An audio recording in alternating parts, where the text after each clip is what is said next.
Let me just say that all of you are here because you care about our nation.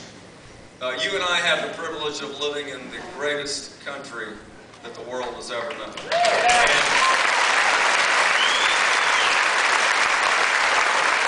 But you also know democracy is not a spectator sport.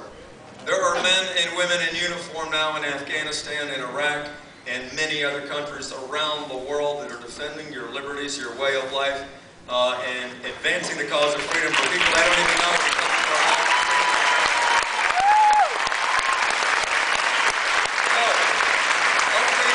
Over these next couple months, I ask you to honor the legacy of our founders, those ones that signed the Declaration. Many ended up in rags or dead.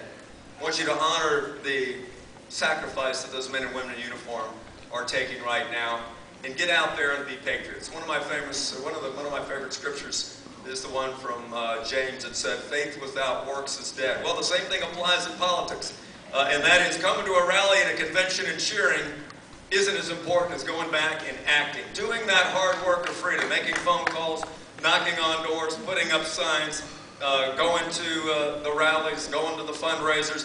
These are all things that are going to make a determination of what kind of country you've got starting on November 2nd. And if you believe these principles and these differences that we see in your state capitals versus what's happening in Washington are important, then I ask you to call you to action. When you leave here, I hope you leave here energized and you go back and make a commitment to fight for these principles back home.